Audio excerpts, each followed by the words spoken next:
selamat malam pemirsa. Selain dua kabar utama tadi, kami juga akan menghadirkan serangkaian kabar penting lainnya. Untuk mengetahui informasinya, inilah kabar utama selengkapnya bersama saya Tiara Haf.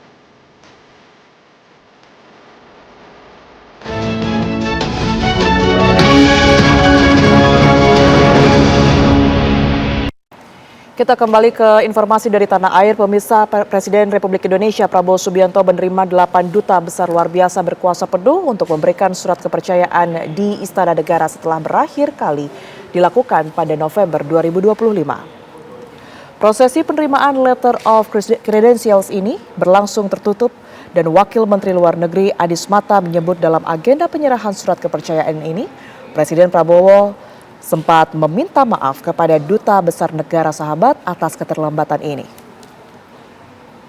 Adis Mata juga menyebut para dubes dapat memaklumi situasi ini karena perkembangan situasi global.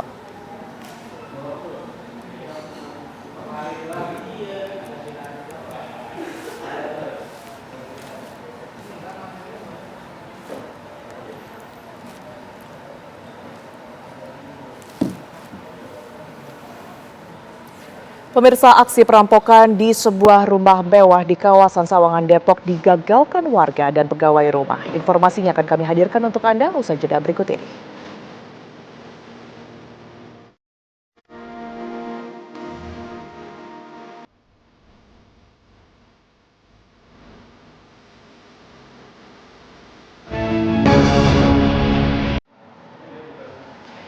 Pemirsa, aksi perampokan di sebuah rumah mewah di kawasan Sawangan Depok digagalkan warga dan pegawai rumah. Pelaku sempat menodongkan senjata api saat dihadang warga.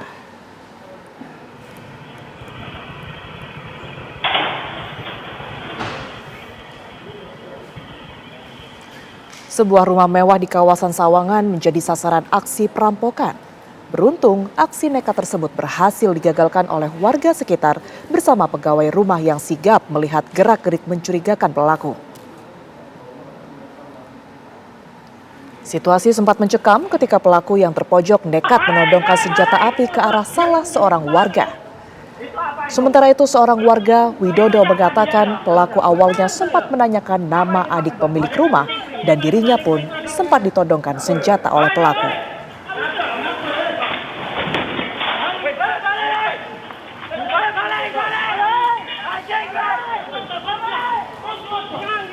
Usai diteriaki maling, pelaku memilih kabur. Diketahui saat peristiwa terjadi, rumah tersebut dalam kondisi kosong ditinggal penghuninya. Pemilik rumah mengetahui peristiwa tersebut dari rekaman kamera pengawas. Dipatahin. Ini kan gembok, bukan gemboknya. Betulin sih. Kan gemboknya di sini pakai gembok kuning, yang nggak bisa di lantai 2.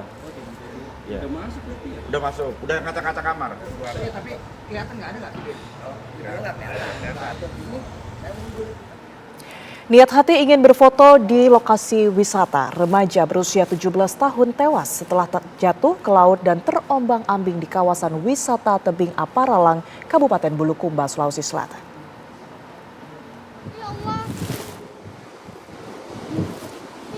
Elmi Febrianti harus meregang nyawa setelah terombang-ambing di kawasan wisata Tebing Aparalang, Kabupaten Bulukumba.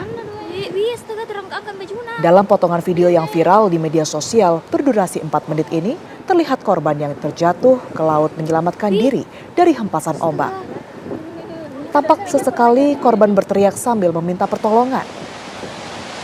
Derasnya ombak di kawasan wisata Tebing Aparalang membuat sejumlah pengunjung yang ada di lokasi tidak berani melakukan upaya penyelamatan. Nahas, setelah berjuang menyelamatkan diri, korban terlihat kelelahan dan akhirnya tidak sadarkan diri. Korban diduga terjatuh dan terhempas ombak saat sedang berfoto di area foto kawasan wisata Tebing Aparalang. Korban merupakan salah satu pelajar di SMA Kabupaten Bulukumba. Ia berwisata di kawasan wisata Tebing Aparalang bersama kerabat serta rekan sebayanya. Setelah mendapatkan informasi, tim SAR gabungan kemudian menuju ke lokasi kejadian dan melakukan pencarian. Pencarian selama 8 jam, korban ditemukan oleh tim SAR gabungan bersama dengan nelayan setempat. Korban ditemukan dalam kondisi meninggal dunia sekitar 1 km lebih dari lokasi kejadian.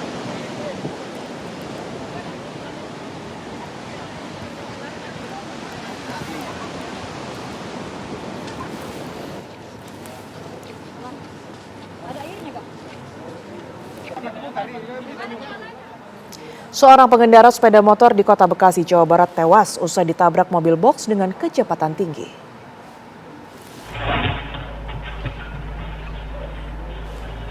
Tampak dalam rekaman kamera pengawas milik warga di Jalan Wibawa Mukti, Kota Bekasi, kuatnya benturan membuat korban terpental beberapa meter dan motor terseret kendaraan niaga ini. Bukannya berhenti, pengemudi kendaraan box ini melarikan diri. Menurut kesaksian warga, peristiwa ini terjadi pada pukul 3 pagi saat pemotor hendak membeli bensin dengan membawa jerigen dari arah selatan menuju utara. Di saat bersamaan, mobil datang dari arah berlawanan dengan kecepatan tinggi. Diduga pengemudi mengantuk dan menabrak motor di depannya. Saat ini kasus dalam penanganan petugas unit laka lantas Polres Metro Bekasi Kota.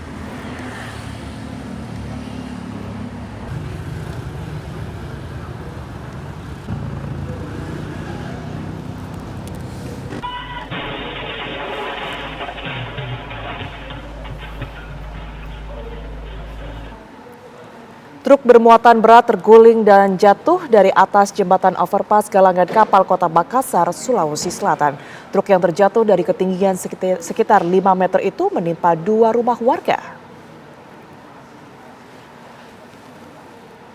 Kamera pengawas merekam detik-detik truk terguling dan jatuh dari atas jembatan overpass Galangan Kapal Makassar. Truk terjatuh dari ketinggian sekitar 5 meter dan menghantam pagar dan tembok 2 rumah warga hingga menutup seluruh akses keluar masuk rumah.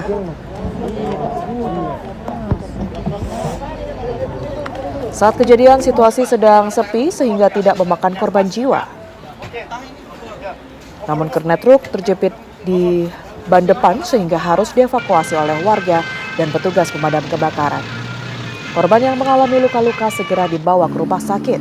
Diduga truk hilang kendali saat menuruni jembatan hingga terguling dan terjun menimpa rumah warga.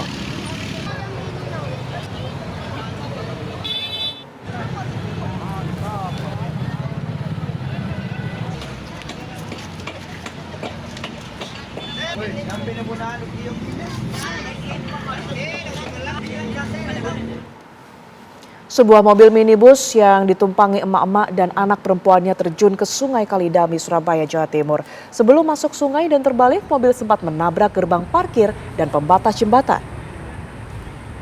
Proses evakuasi sempat terkendala akses jalan yang sempit. Kondisi ini membuat petugas harus bekerja lebih hati-hati saat mengoperasikan krain mengangkat kendaraan. Insiden ini berawal dari kepanikan setelah menabrak gerbang parkir. Pengemudi tak bisa mengendalikan mobil dan menekan pedal gas. Beruntung keduanya berhasil menyelamatkan diri dan hanya mengalami luka ringan. Akibat kejadian ini, pemirsa, mobil mengalami kerusakan pada bagian bodi.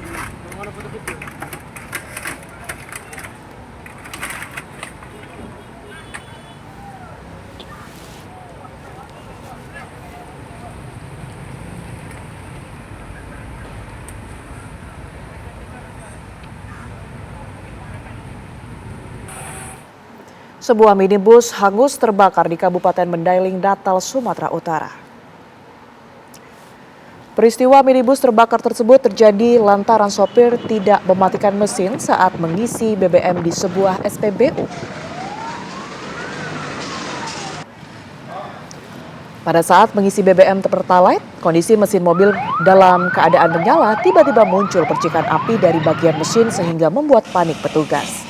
Melihat hal tersebut, mobil minibus tersebut didorong keluar ke area SPBU agar tidak merembet ke sejumlah dispenser.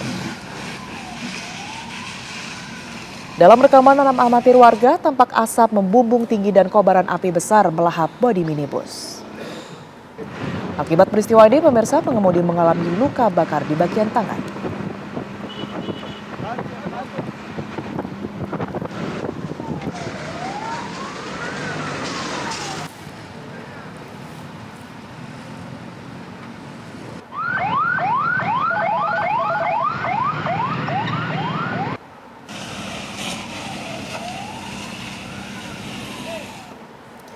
Pemirsa, pengosongan rumah warga di RW 10 Lenteng Agung, Jakarta Selatan pada Selasa pagi berlangsung dramatis. Informasinya akan kami hadirkan untuk Anda usai jeda berikut ini.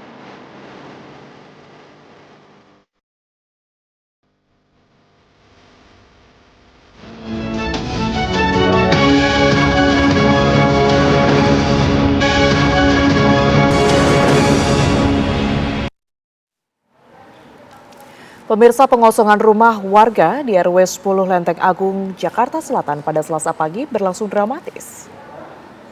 Sejumlah personil TNI dikerahkan untuk melakukan eksekusi.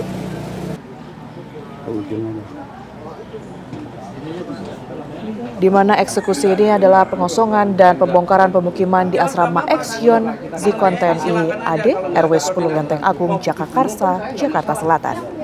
Eksekusi berlangsung tegang dan memicu warga histeris. Pembongkaran dimulai sekitar pukul 8 pagi. Sedikitnya 20 kendaraan pengangkut personil dan logistik TNI dikerahkan.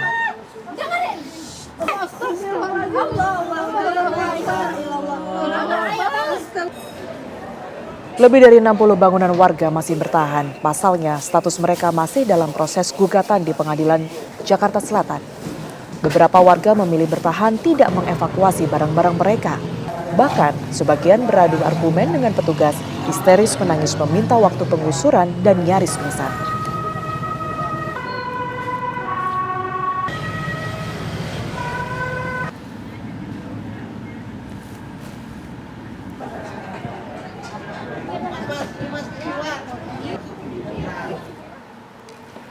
Ratusan calon pengantin di Bandung, Jawa Barat mengaku menjadi korban dugaan penipuan wedding organizer atau WO Dharma Wangsa. Para korban melaporkan kasus tersebut ke Polda Jawa Barat.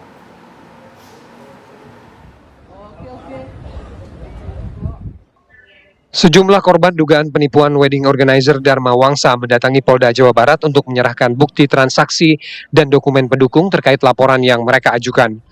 Langkah hukum ini dilakukan setelah para korban mengaku tidak mendapatkan kejelasan dan solusi dari pihak WO meski berbagai upaya komunikasi telah dilakukan. Kecurigaan mulai muncul saat sejumlah vendor menghubungi calon pengantin dan menyampaikan bahwa pembayaran untuk kebutuhan acara pernikahan belum dilunasi. Kondisi tersebut memicu kepanikan di tengah keluarga calon pengantin, terutama karena acara pernikahan sudah memasuki hari-hari terakhir persiapan dan undangan telah tersebar pada tamu. Meski mengalami berbagai kendala, sejumlah pasangan pengantin akhirnya tetap melangsungkan resepsi pernikahan dengan bantuan wedding organizer lain dan dukungan dari para vendor yang memilih tetap membantu jalannya acara. Undangan H-3 udah tersebar karena mental udah kena ya, takutnya acara nggak terselenggarakan memalukan dua pihak keluarga gitu. Para korban berharap penanganan kasus dapat berjalan cepat mengingat masih banyak calon pengantin yang dalam waktu dekat akan melangsungkan acara pernikahan dan membutuhkan kepastian atas nasib dana yang telah mereka bayarkan. Dari Bandung, Jawa Barat, Cepi Kurnia, TV One mengabarkan.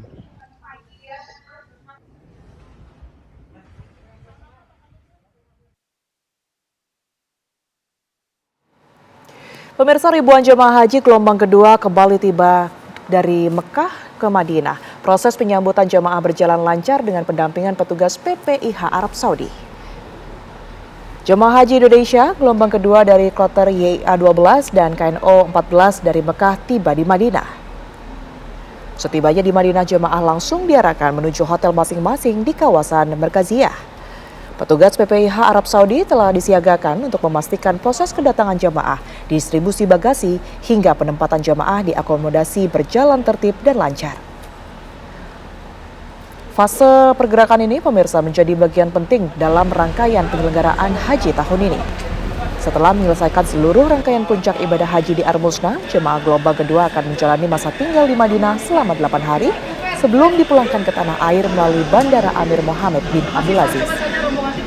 Kepala Sektor 1 PPIH Dakar Madinah, Ramlan Sudarto, menyebut koordinasi antar petugas dan evaluasi terus dilakukan untuk memastikan proses kedatangan jemaah berjalan lancar dan tidak ada penumpukan. Hingga saat ini, pemirsa, proses kedatangan jemaah gelombang kedua ke Madinah berlangsung sesuai jadwal. Dalam beberapa hari ke depan, puluhan ribu jemaah lainnya akan tiba di kota Nabi.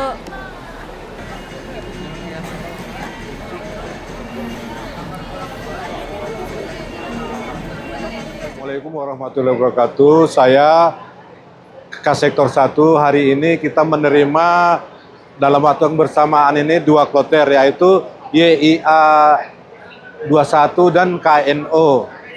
Namun durasi waktunya agak berbeda. Kita sudah menerima 1 jam, yang YIA ini KNO baru datang. Ya, alhamdulillahnya pola dan sistem kerja ini kita sudah dapat. Jadi begitu jemaah datang dari Mekah, turun dari bus, langsung kita arahkan ke kamar-kamar masing-masing karena kamarnya sudah by name by address, jadi sudah tidak tertukar lagi. Jadi tidak ada istilahnya yang tidak dapat kamar dan tidak dapat kasur.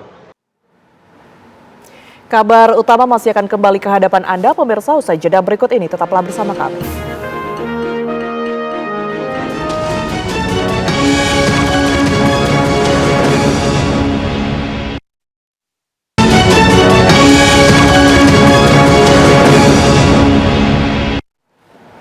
Pemirsa, dalam laga FIFA Matchday Timnas Indonesia menang 1-0 atas Mozambik di Stadion Utama Gelora Bung Karno, Jakarta malam ini. Lantas bagaimana kemeriahan di Stadion GBK Jakarta? Kita akan kembali menyapa rekan kami, Syahda Yustiza yang ada di sana. Silakan Syahda. Baik, selamat malam Tiara dan juga pemirsa. Baru saja kami tadi sama-sama melihat bagaimana pertandingan Indonesia melawan Mozambik. Kita bisa lihat bagaimana pertandingan Indonesia tadi, atmosfernya cukup tinggi, intensitasnya juga cukup tinggi Tiara serta pemirsa. Kita melihat bagaimana gesitnya pemain Indonesia, namun juga kita sama-sama melihat bagaimana di babak kedua kemudian tim Mozambik sendiri menyeimbangi permainan dan memang mereka tidak mau kalah ritme ya. Karena pada saat di babak kedua kita sama-sama melihat bahwasannya mereka sudah mulai menyesuaikan ritme dengan timnas Indonesia itu sendiri. Tetapi alhamdulillahnya pada saat akhir pertandingan masih diungguli oleh timnas Indonesia 1-0.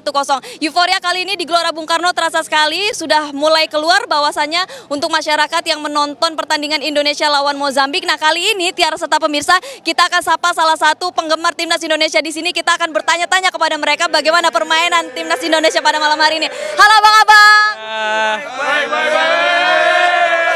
Nah, ini gimana nih melihat pertandingan timnas Indonesia melawan Mozambik pada malam hari ini? Boleh merapat Bang?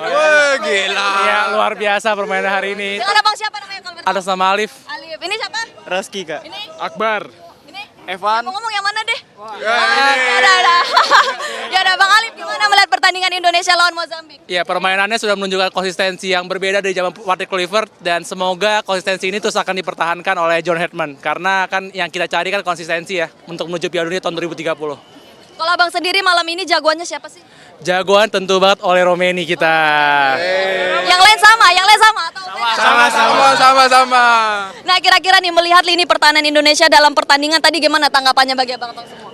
Tentu sudah memenuhi keinginan kita semua ya, pertahanan rapat, nggak lagi gampang jebol kayak zaman Australia lawan Indonesia 5-1. Nah, kira-kira strategi yang memang diatur oleh pelatih kita yang baru ini kan pelatihnya baru nih. Abang melihatnya gimana? Puas nggak sih dengan pertandingannya? Tentu kalau kita bilang puas artinya kita nggak mau.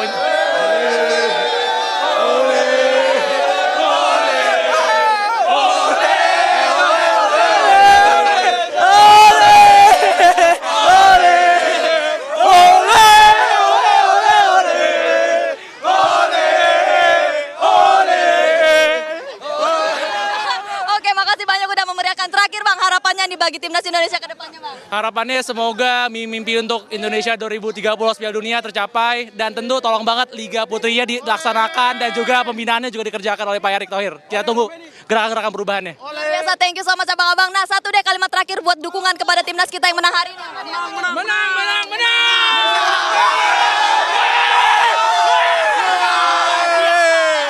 Terima kasih semuanya. Ya, itu tadi dia pemirsa melihat keceriaan dan juga semangat bahwasannya Indonesia sudah 2 kali menang. Sebelumnya menang telak terhadap Oman 3-0 dan malam ini menang terhadap Mozambik 1-0. Tadi pada saat mereka jingkrak-jingkrak, saya sebenarnya di belakang kamera ikutan jingkrak-jingkrak Tiara karena saya juga ikut senang bagaimana melihat pertandingan Indonesia pada malam hari tadi dan kita juga sama-sama melihat bahwasannya kepuasan dari lini pertahanan, strategi pertahanan bagaimana kemudian pemain Indonesia the best. Oh, thank you kakak. Bagaimana tadi kita juga sama-sama melihat kreativitas dan juga finishing dari pemain Indonesia yang juga cukup memuaskan. Sementara update-nya demikian, euforianya juga masih terasa hingga malam hari ini. Saya kembalikan ke Tiara di studio. Luar biasa, terima kasih Syahda Yustiza melaporkan langsung dari Gelora Bung Karno, Jakarta. Dari GBK tadi, pemirsa, sekaligus menutup kabar utama hari ini. Sesaat lagi Anda dapat menyaksikan program kabar hari ini bersama dengan rekan saya Prita Zeka. Saya Tiara Haraha, pamit undur diri, terima kasih. Sampai jumpa.